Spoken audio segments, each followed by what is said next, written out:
오늘 하나님께서 우리에게 주시는 말씀은 고린도전서 14장 26절에서 40절까지의 말씀이 되겠습니다.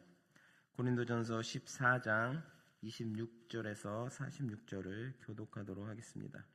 제가 먼저 26절을 봉독합니다.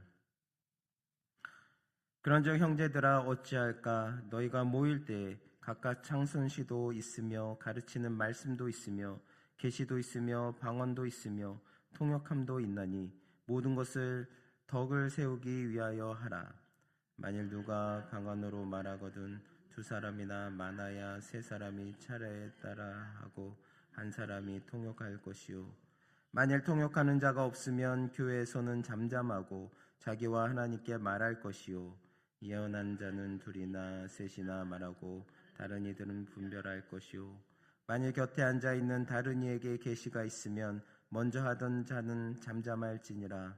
너희는 다 모든 사람에게 배우게 하고 모든 사람으로 권면을 받게 하기 위하여 하나씩 하나씩 예언할 수 있느니라.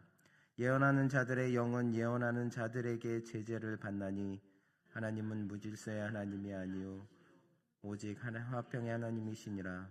모든 성도가 교회에서 함과 같이 여자는 교회에서 잠잠하라. 그들에게는 말하는 것을 허락함이 없나니 율법에 이른 것 같이 오직 복종할 것이요. 만일 무엇을 배우려거든 집에서 자기 남편에게 물을지니 여자가 교회에서 말하는 것은 부끄러운 것이라. 하나님의 말씀이 너희로부터 난 것이냐 또는 너희에게만 임한 것이냐. 만일 누구든지 자기를 선지자나 혹은 신령한 자로 생각하거든 내가 너희에게 편지하는 이 글이 주의 명령인 줄 알라. 만일 누구든지 알지 못하면 그는 알지 못한 자니라. 그런즉 내 형제들아 예언하기를 사모하며 방언 말하기를 금하지 말라. 함께 읽겠습니다. 모든 것을 품위 있게 하고 질서 있게 하라. 아멘. 할렐루야. 오늘은 모든 것을 품위 있고 질서 있게라는 제목을 가지고 여러분과 함께 나누기를 원합니다. 한 가지 질문을 드리고 싶습니다. 만약 누군가 여러분에게 당신이 예배를 드리는 가장 중요한 목적이 무엇입니까? 라고 묻는다면 뭐라고 답하시겠습니까? 아마 많은 분들은 내가 은혜 받기 위해서 예배를 드리고 있습니다. 내 영혼이 살아나기 위해서 예배를 드리고 있습니다. 라고 답하실 것입니다. 틀린 말이 아닙니다. 하지만 오늘 사도 바울은 오늘 본문 말씀을 통해서 우리의 예배관을 뒤흔드는 아주 중요한 기준 하나를 제시합니다. 그것은 바로 이것입니다. 나의 은혜보다 공동체의 유익이 더 중요하다. 고린도 교회 성도들은 뜨거운 은혜를 받았습니다. 방언도 하고 예언도 했습니다.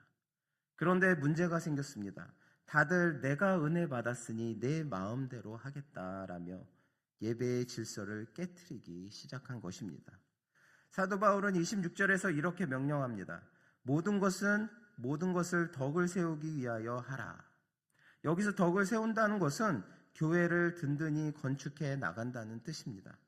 아무리 신령한 은사라도 교회를 무너뜨린다면 그것은 하나님이 원하시는 것이 아닙니다. 오늘 본문을 통해 내 만족을 넘어 공동체를 세우는 진짜 성숙한 성도의 자세가 무엇인지 깨닫는 시간이 되시기를 바랍니다. 먼저 26절을 함께 읽겠습니다. 그런즉 형제들아 어찌할까? 너희가 모일 때에 각각 창성시도 있으며 가르치는 말씀도 있으며 계시도 있으며 방언도 있으며 통역함도 있나니 모든 것을 덕을 세우기 위하여 하라. 여기서 가장 중요한 단어는 바로 모일 때입니다. 바울은 개인 신앙의 이야기를 하는 것이 아닙니다. 공동체가 함께 모이는 공적 예배의 자리를 말하고 있습니다. 당시 고린도 교회에는 찬송의 은사, 가르침의 은사, 계시, 방언, 통역 등 다양한 성령의 은사가 풍성하게 나타났습니다. 이것들은 모두 하나님께서 주신 귀한 선물이었고 누구나 부러워할 만한 존귀한 은사들이었습니다. 그런데 바울은 이러한 은사를 가진 사람들에게 인정받아라, 대접받아라 라고 말하지 않았습니다. 오히려 정반대로 말합니다. 방언은 통역이 있을 때만 하고 두세 사람이 차례대로 말해야 하며 통역하는 사람이 없으면 공동체 앞에서가 아니라 하나님 앞에 개인적으로 드리라고 말씀하고 있습니다. 또한 예언 역시 두세 사람만 하게 하고 다른 성도들이 분별하게 하라고 오늘 본문 말씀 27절에서 29절로 말씀하고 있습니다. 바울이 강조하는 핵심은 은사의 크기가 아니라 은사를 사용하는 목적입니다.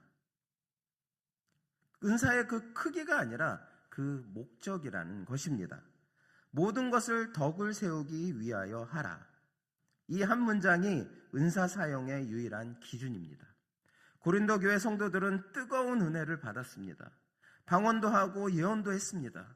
그러나 그들은 내가 은혜 받았으니 내 마음대로 하겠다. 내 영성이 이렇게 깊다를 자랑하느라 바빴습니다. 내가 받은 은혜가 너무 커서 주변을 돌보지 못하고 무질서하게 행동할 때 그것은 더 이상 은혜가 아니라 공동체를 무너뜨리는 도구가 됩니다. 교회에 나올 때 무엇을 가지고 나오냐보다 어떤 마음으로 나오느냐가 중요한 것입니다. 세상의 즐거움을 뒤로하고 예배의 자리에 나오는 것은 분명 귀하고 아름다운 일입니다. 우리 모두 다 주일날 주님 앞에 세상 것은 뒤로하고 주님 앞에 예배드리기 위해서 나오기 위해서 예배드리기 위해서 힘쓰고 있습니다. 그것은 물론 귀하고 아름다운 일입니다. 그러나 하나님께서는 우리의 겉모습보다 먼저 우리의 마음을 보십니다. 혹시 우리는 은혜 받기 위해서만 교회에 나오지는 않았습니까? 내가 무언가를 받을 기대로만 이 자리를 채우지는 않았습니까? 성도가 교회에 나올 때 가져야 할 진짜 마음은 섬김의 마음입니다. 내가 무엇을 받을까가 아니라 내가 무엇으로 교회를 세울 수 있을까? 그것을 생각하며 교회에 나와야 합니다. 교회에 부족한 부분은 없는지, 내가 도울 수 있는 일은 무엇인지, 또한 다른 성도들은 어떻게 사랑으로 섬길 수 있는지를 고민하며 나오는 것, 그것이 진정한 예배자의 마음입니다. 진정으로 사랑으로 섬기며 다른 성도들을 생각하며 진정한 예배자의 모습으로 나오시는 저나 여러분 되시기를 바랍니다. 오늘 본 말씀 30절에서 32절을 보면 바울은 예언하는 자들에게도 구체적인 질서를 요구하고 있습니다. 자기가 예언하다가 다른 이에게 계시가 있으면 잠잠히 양보하라는 것입니다. 그 이유를 33절에서 바울은 이렇게 밝힙니다. 하나님은 무질서의 하나님이 아니시오 오직 화평의 하나님이시니라. 이 말씀은 단순한 예배 규범이 아닙니다. 하나님의 성품 자체에 대한 선언입니다. 하나님은 혼란을 원하시지 않습니다. 화평과 질서가 하나님의 본성입니다. 예배는 그 창조주 하나님의 질서 안으로 들어가는 행위입니다. 나의 열정을 절제하고 타인의 순서를 존중할 때 비로소 그 예배에 하나님의 화평이 임하게 되는 것입니다. 따라서 하나님의 영으로 역사하는 예배는 반드시 질서 있는 예배여야 합니다. 이어지는 34절과 35절을 보면 오늘날 현대인들이 읽기에 다소 오해하기 쉬운 구절이 나옵니다. 여자는 교회에서 잠잠하라라는 말씀입니다. 이 구절은 문자 그대로 여성을 차별하는 말씀이 아닙니다. 당시 사회 문화적으로 교육받지 못했던 일부 여성 성도들이 예배 시간에 무질서하게 질문을 던지거나 공적인 예배의 흐름을 끊고 혼란을 가중시키는 일들이 빈번했습니다. 바울은 복음 안에서 얻은 자유가 너무나 지나쳐서 교회의 질서와 가정의 화평을 깨트리는 그런 행동을 하는 여성들을 지적하는 것이었습니다. 즉 핵심은 여성을 비하하는 것이 아니라 교회의 영적 권위와 질서를 존중하라는 것이었습니다. 그래서 바울은 이런 말씀을 통해 우리에게 알려주고 있는 것입니다. 우리는 뜨겁고 자유로운 예배를 사랑합니다. 그것은 좋은 것입니다. 그러나 자유로운 예배가 무질서한 예배와 같은 것이 아닙니다. 성령님께서 임재하시는 예배는 뜨겁되 동시에 질서 있습니다. 폭풍처럼 소용돌이 치는 카오스가 아니라 깊고 평온하게 흐르는 강물처럼 화평이 흐르는 예배입니다. 우리가 교회 안에서 내 의견을, 내 방식을, 내 감정을 우선시할 때 우리 교회의 공동체는 흔들리게 되어 있습니다. 반면 내가 조금 더 양보하고 다른 사람을 더 배려하는 마음으로 질서를 지킬 때 그 공동체 위에 하나님의 화평이 임하는 것입니다. 하나님이 원하시는 예배는 내가 주인공이 되는 예배가 아닙니다.